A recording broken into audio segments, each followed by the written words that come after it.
the remote ID part, would you have to start some words on that? Sure thing. Yeah, so I'll jump in. The big headline on RID this month was that the FAA named 8 technology partners as a remote ID cohort. And those 8 partners were Airbus, AirMap, Amazon, Intel, OneSky, Skyward, T-Mobile, and Wing. And those technology partners are supposed to be sort of developing the actual technology at the same time as the FAA is reviewing all of the comments that they had. So the FAA later clarified, because I think they got some pushback, that the companies are not involved in the decision-making on the final rule. They're just responsible for developing the technology, for being the technology partners. And it seemed a better approach to start that development cycle alongside the review and publication of the final rule, rather than, wait for the rule to finally be published and then decide who's going to be kind of the first technology partners. So that was the big news this month on RID, and they are still reviewing the many, many comments before releasing the rule. Great. So I think the remote ID as such, we know that there was over 53,000 comments that were put out. So it takes FAA to review through them and all. And I just shared the name of the companies, just in case you're not aware about it. And Miriam just mentioned about it. Now, the remote ID is going to help not just the industry, but we also know how it's going to help the public safety. In some levels, the discussion is how public safety can have access to it, so that they can help with investigations and stopping rogue operations and stuff. So remote ID, as they see, not just the industry sees, but FAA sees this as an integral part, and it's an integral part of UTM after all. So it's going to be integrated with the UTM and everything. And for those who are calling in and want to know about UTM, it's Unmanned Traffic Management System. So we have to understand that, as Miriam mentioned, these companies are not the authority in, creating the standards and all the stuff in it. There is already AS team is working on it and FAA is working on it, but those comments are eventually going to be reviewed. And I believe 2021 is when they are officially releasing the remote ID in some level. Any other information anyone from the panel wants to add to this? So R. Gunter is asking about the current plans to have all drones connected to the internet. I'll make a comment here. I have read the 300 pages, and there's actually basically 2 flavors of remote ID as it currently stands. There is the internet connected, and then there's the non-internet connected. And anyone who wants to clarify or straighten me out here, because again, it's my interpretation. With the internet, basically the drone will have to be, that will give you the greatest flexibility in the flight distance.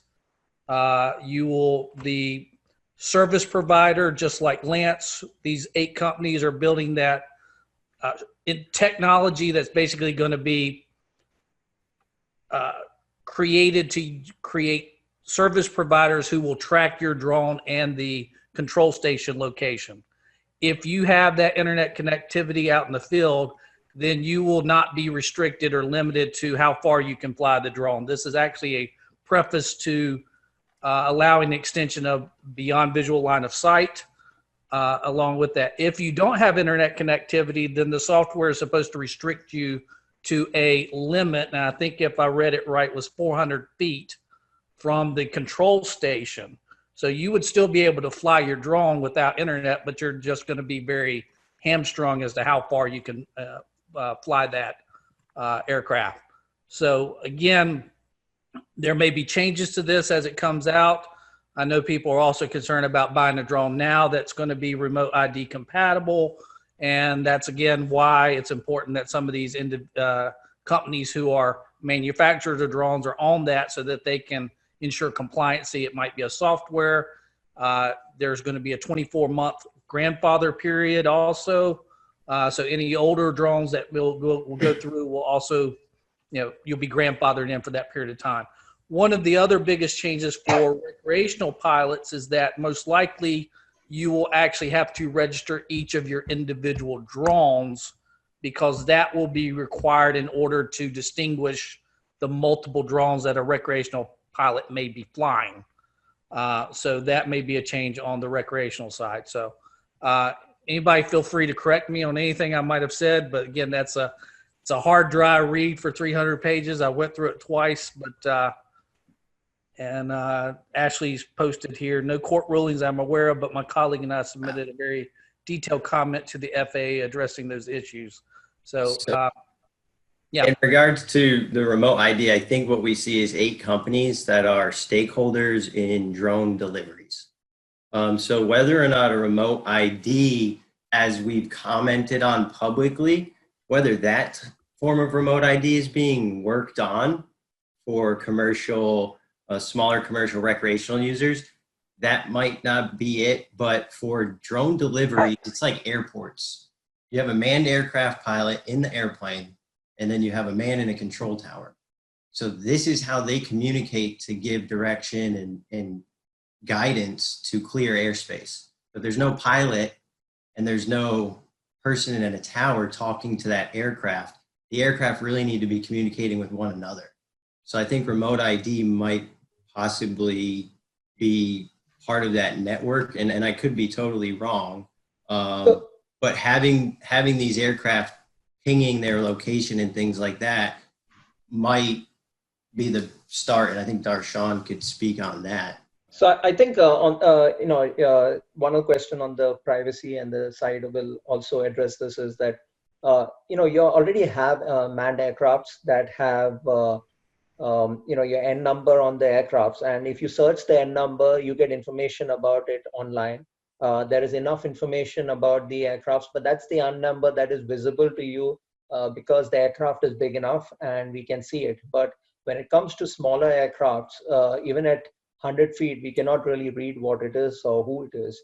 Now you look at vehicles, just your cars. As you're driving, you see number plate. With the number plate, nowadays there are so many softwares and everything. You can get information on whose car it is or where the car is located and everything. Those type of information already exists. So in the problem with drones, and this can address R. Gunter's question also, don't drones transmit a signal that can be monitored? The problem is that right now when they talk about drones, it's all drones. That's basically everything that you fly. So it is stuff that is, your $500 one to 1,000 to 10,000 or 100,000, whichever it is. But, they operate on Wi-Fi, and some of them basically are just within range, within the line, within a certain range they are transmitting. Beyond that, you don't get any other information. But also the drones that are bought do not have any sort of registration on some of these drones. You have DJI, SkyD, all these have registrations and you register with FAA, but some of them you just don't have any registration or anything like that. So you do not get any information who purchased it or why they or when they purchased, none of those information. So this is going to really not just streamline this whole process of safety, but it's also going to make sure that we are talking about not just the small drones, but all the other drones that are going to be incorporated in the airspace. So you have the small UAS, large UAS, you're talking about advanced air mobility vehicles, that is your electric vertical takeoff aircrafts and everything. All these have to fly in that airspace. And for that to fly in that airspace, there has to be some sort of a safety net or safety mechanism, basically. So with manned aircraft, traditionally, as Paul mentioned, and we come from the manned aviation side. We know, we fly a flight plan. We follow a flight plan. We have to, ping our location. We have to talk to the tower. All these things are removed out of that element with small drones. So with the small drones or with the large drones, these elements are removed. It's going to be more automated, unmanned, basically it is. So there has to be some sort of a way to know who it is. So like, as they mentioned, it's like a number plate up in the sky. So we have to make sure that this is fitting. And this is not the only element that, as I mentioned, this is part of the UTM. After eventually the UTM is where this will fit into it. So that's the big discussion. But remote ID will help with problems that are happening with airspace, interference and stuff. And I would say but an example of that airspace in regards to drones is there was a rally in Raleigh. I struggle with the word Raleigh, but there was a rally in Raleigh, and that was for opening the state. So I pulled in, and there just all of a sudden hundreds of people, pull up, get out of their cars, and they're wanting to open the state up. So within a few minutes, I look up in the sky, and there was at least 4 drones in the air. One of them being a Matrice 210, one being a Phantom 4 Pro, a couple Mavics. So within seconds, within minutes, you have the state trying to utilize a drone in order to, have oversight for public safety. And then you have news media that are also trying to operate aircraft all in this, congested area. So. And I think if I could comment there too, I think Paul is absolutely right in the sense of density. So remote ID is kind of a first foundational point, but if you're thinking ahead with drone delivery and other applications, the assumption is that in 5-10 years, the density in urban areas of these aircraft could be really significant. So you're not talking about airplanes where you see one airplane coming towards you and you move out of the way. But if you are trying to do drone deliveries in a congested area, you might see aircraft coming from 2 or 3 different directions at once and need to deal with those. So I think the question of not really what's happening today, but what could happen in 5 years, that density could get really significant. And deliveries only work in high numbers for, with margins in regards to drone deliveries. So you have to have a high volume of aircraft, and it's exciting. Fill the skies. So yeah, and Agata had the question was so ADSB cannot be used on all drones like manned aircraft. So no, that is one of the problems with ADSB. If and it depends on for example, DJI has mentioned that their drones that are going to be built from I think 2000 are all ADSB compliant, but basically that means that it pings the location. So at this when you ping a location, the problem with ADSB is if that ADSB is in the same frequency or same operation with manned aircraft, there's a lot of pings going to be there up in the sky. So one of the big problems with having all drones have ADSB is that. But there is different levels of ADSB or different ranges that you can keep the ADSB. Part of the remote ID is similar to what ADSB concept is, and that is why the device that these companies are working on have a close relation or close understanding with what ADSB is actually. So that's why it's going to be working. But many of the aircrafts are not able to add an ADSB device to their drone. It was clearly mentioned. So that is why ADSB has not been a great solution to all the problems for drones.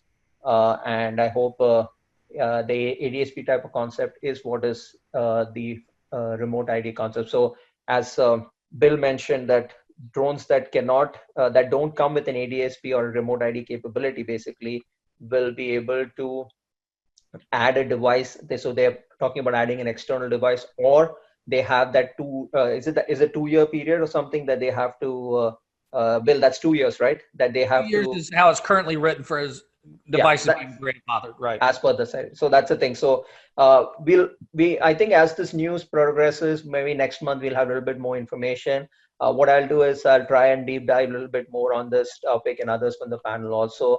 I hope you all also do a little bit of research, and maybe we follow up next week on the same not next week, the following Friday of the next month, last Friday of the month, sorry, about this, and we may get some more information. Let's go to topic 3. I'll wrap up with one more other comment, because there's also the feature will be privacy, because currently the remote ID will provide the pilot and all the other personal information that's associated with it. There is going to be the option that you'll get a string of characters that will represent you. So that way, when it is publicly broadcast or people are using the apps, they're not necessarily going to see that it's Bill Lewis. They'll see a S135859 that would have to be queried in order to get your personal identification. So they have written in a little bit of privacy protection, because I know a lot of recreational pilots have that concern. So that's the last thing I wanted to make a comment about remote ID before we move to number 3 then. So, all right. Miriam, to you. All right. So the discussion has been so great, and I know that you want to end at 5:30. So what I'm going to do is I'm going to switch the last 2 topics so that our coronavirus and the drone industry can lead into that topic on your agenda, if that's okay. So the topic number 3 is not really a lot of discussion, but this is obviously has been happening a lot, and that is all of the drone conferences that are going remote or being rescheduled. So Exponential 2020 moved to Dallas. Commercial UAV Expo Europe has now gone remote. That is not the one in the Americas. That is still going to be a physical event. FAA UAS Symposium will be remote, which I was actually kind of excited about, because I think maybe more people will be able to attend. And Interdrone has been postponed until December. So it's kind of why I was really excited about online events like these, because, you know, all the conversations that you usually have at in-person events have been pushed out a little more due to the coronavirus. So go ahead, Darshan. No, sorry, you can continue. I thought you had wrapped up, because I think because of this, the connection, I thought you finished your conversation. Sorry for that. No, that's okay. So the last topic that we had, and this leads into a topic that Darshan had on the agenda, is coronavirus, and the drone industry obviously was the big topic this month. So we had a lot of headlines this month on delivery. So Avision begins no contact drone delivery of medical supplies. That was in Europe. NHS Scotland drone delivery trial supporting COVID-19 response.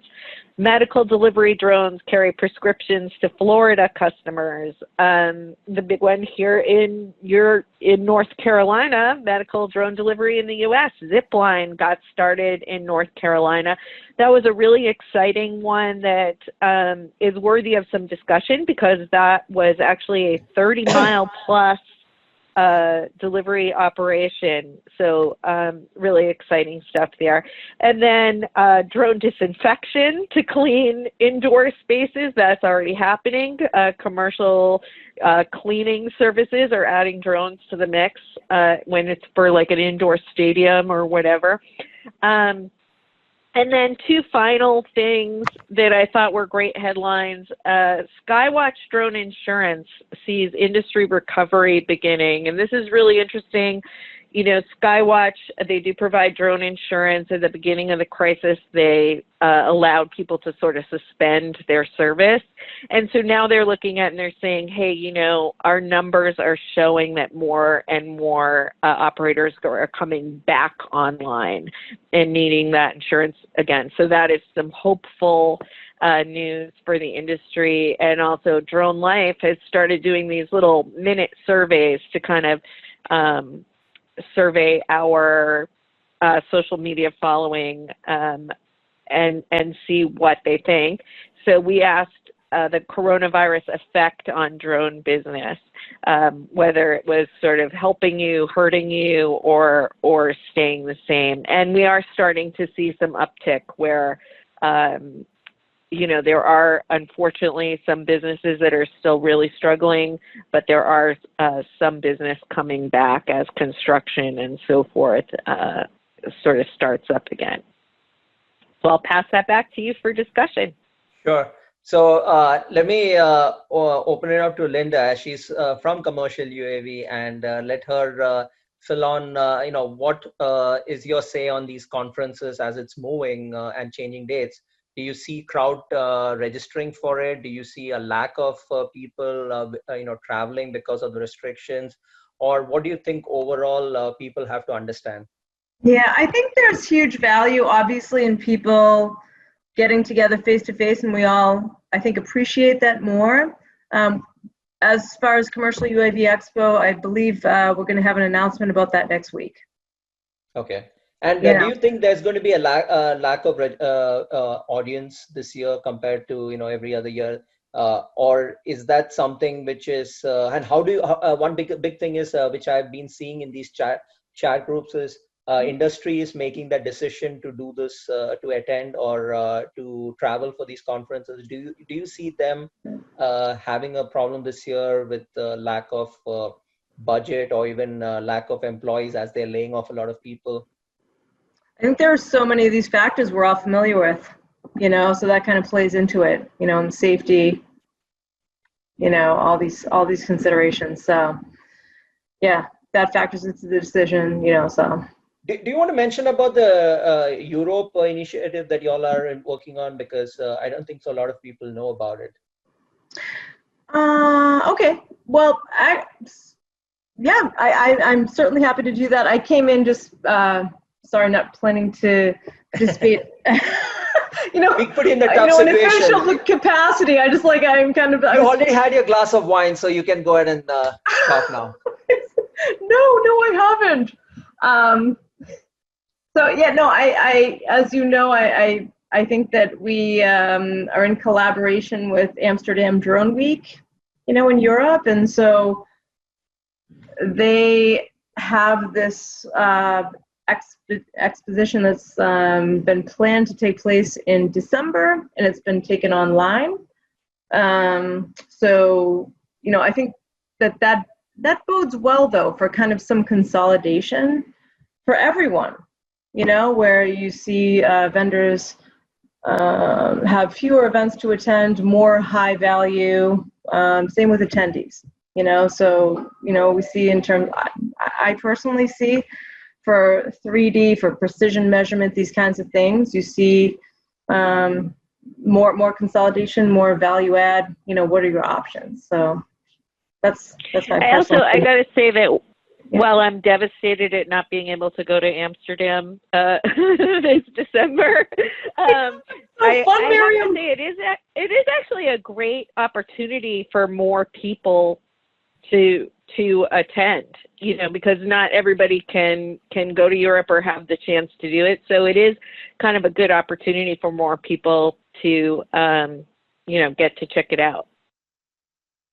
Sure, and I was there last year for the event, so I know that this year I myself also will miss it. But last year it was pretty good. So those who haven't traveled for international conference, I would say that there's a lot to understand, lot to take information from other countries, what they're doing. Similarly, they travel here for conferences. Let me tell you, most of the conferences here, you'll see a lot of international audience. But when I see a lot of people are not traveling to the Europe and other countries to attend these conferences, you're missing out on a lot of good information. I think we'll move on to the new segment is over, but we'll open up. We'll go to the general discussions, and since the last topic was about drone delivery and everything and COVID-19, so that will be our starting off in discussion. I see a person online, and I would like to just see his opinion. Will, if you don't mind, you want to come online? Bill, are you available online? I am. Can you hear me? Yep, yeah, I can hear you. So, Will, when it came to question about drone delivery, I think you are working on many initiatives. With the COVID-19 and everything, some things that your opinion about this and how it's helping you will be a great information. Yeah, thank you. So I'm Will Stavanja. I'm the founder of Whilst Air, based out of Burlington, North Carolina. I wear different hats. I'll support a company called Airbox Technologies. And earlier it was mentioned the efforts to use drones for drone delivery. And we were part of that group. We work with a number of partners in Virginia and our friends at UPS to perform some deliveries into contactless delivery receptacles. So similar to smart lockers, but for drones. And so I got to tell you, although COVID has been very challenging for a lot of us in the industry, we have never been busier than now, just primarily because of the effort associated with what it takes to safely perform these flight operations, the installation of we're working with customers both locally and of course internationally that have an interest in utilizing our delivery receptacles for the installation, for both ground deliveries and future drone deliveries. So it's been I can't say that it's been slow. It's been a busy time, but like everyone else, the opportunity is seen right now of what drones can do today. But at the same time, the regulations are slowing us down. And what's your take on the federal support on these initiatives, especially with the contactless delivery and stuff, as that's becoming more important right now? Is FAA being friendly in the approach, or are they requiring a lot more information like before? I tell you that for us, it's been more and more information, right? Some of our operations had been overseas, so we're now we brought all of our equipment back into the United States, and so for some of our test flights, we've had to basically perform them with folks with the FAA around, and as well as some of our partners, just primarily because the aircraft that we fly, they're long as you add a payload into one of the boxes, we're now above 55 pounds on takeoff weight. So we've been working with these folks, but one of the I guess positive things out of this whole deal is that it does give us a good perception for the interest in ensuring that these aircraft are as safe as possible. So down the road, you're going to hear more about airman certifications on the aircraft, very similar to manned aviation, and that's the route where we're planning to go, and it is the route that most of the other drone delivery companies that are supporting these type of operations, that's the path they're taking. And any final words for the companies that are interested in drone delivery like that? I know there are options Part 107, 135. What is the take on that, and how should companies approach this, especially not just companies, even if say public safety agencies are looking into drone delivery and stuff into their operation? Well, what's the step forward for them? I'll give you my 2 cents based on the number of conversations that I've had with folks in this space. The 135 aspect of it, it was it had to fall under a regulation, right? And 135 already supports that, but the carrier operations that are part of Part 135 do require a significant amount of information around the fleet and the operation and so on. Part 107, it is very limiting. It is really not the obviously with the right waivers and so on, it does help for those operations. 135, it opens up the door a little bit more for for upcoming tests and upcoming flight operations. But there needs to be another regulation in place to sort of bridge that gap, and that's where the FAA is putting a lot of effort to help everyone get there. Good information, Paul. Yeah, go ahead. I was going to say, could I ask, just for some context for the audience, what is it that you're delivering? Are you working with restaurants? You said over 55 pounds, so that immediately that sparks my interest, because everybody in the delivery space right now, Wing, Amazon, UPS, from what we've seen with Flytrex, they're doing 6 pound small deliveries. So I'm Sure. Our receptacles are small enough. So our primary product is a contactless. Think of it like a delivery mailbox, right? So these are mailboxes that can be installed anywhere in the world, and they are contactless, meaning that we can open and access them and so on remotely from anywhere in the world. So what we have done is that we've basically integrated these delivery receptacles as dedicated delivery platforms. So if you think of the Amazon concept of the delivery is happening in your backyard and the package is being left on basically on your yard, and it's subject to theft and things like that. So what this receptacle allows us to do is it allows us to move. The initial intention of these receptacles was primarily for medical delivery, which does not require a very large, robust aircraft. But in the last 2 years, we've put majority of the aircraft, actually our current fleet, all of our aircraft are for heavy lift, and we have a tether system very similar to what some of the other companies are doing. That it is primarily for 20 pounds and more for lift capacity. So our goal is to do heavy lifting of goods without the requisite of having to utilize specialized packaging when it's mounted onto the aircraft. So that's where we've been spending a lot of our time and effort here in the last couple of years. So to answer your question real quick, it does vary. What is it that we can move?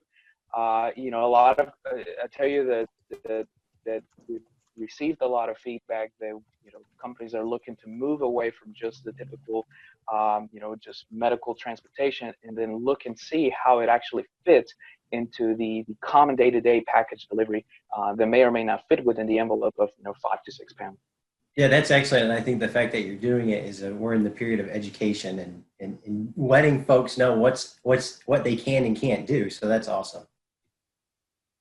So thanks, Will. And not to put you in a tough situation, I saw you in the list, so I said, okay, let me get you. So everyone on the call, make sure you have your full name, because make sure you have it so that I call upon you. I don't want you all to have half names. I don't know who you all are, but I think one of the questions that came up as we were talking, it's not related to this, but it's related. Victor has asked, North Carolina certainly has a number of laws focused specifically on drones. What's your experience with these? Are there efforts to repeal any of them? So I'll just give you my few words on this, as I was part of the NCDOT and part of this whole, as the rules and regulations were being implemented within the state. There were certain laws that were repealed, like, for example, we had, I think, Riley, you remember that, right? It was the thermal sensor was not allowed at one point to be used by agencies and organizations in North Carolina. But later on, we worked with the legislative to remove that, and it was removed. We added something new 2 years back. December was flights over prison. But beyond that, the rest of the regulations that are there are pretty much straightforward and educational, basically for education related. So if you look at the North Carolina permit, yes, we are one of the unique states in the nation that has a permit. But this permit is free, and it is easy to. It's required for commercial and government operations in North Carolina.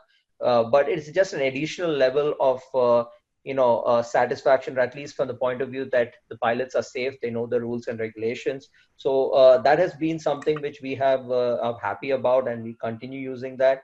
But beyond that, none of the the regulations has affected much or has any caused any issues that we need to work on repealing them, unless anyone else has something that they have heard upon recently. Well, I'll just make a comment or two, because this comes up a lot when I'm teaching the Part 107 classes. First of all, most of the laws that are associated with North Carolina specifically are not unique. I mean, they are basically foundations of FAA laws that come down. So if we look at what's really out there, you've got privacy issues about taking pictures. You've got having to launch and land with permission from owners. But I think one of the challenges actually comes in is with local ordinances, and we've got a variety of local ordinances. When you come to Pitt County and try to fly, there are local ordinances that I'll tell you that are crazy and make no sense. And at the end of it, they say if you have Part 107, you're exempt from the ordinance. So a recreational pilot has a whole different slew of ordinance policies that they've got. One instance is that they've written in with the Pitt County ordinance that you must have property owner permission to launch and land. Now, if you're a renter or a leasee, technically you're not the property owner. You actually have to go back to the individual who owns the property in order to get that permission to launch land.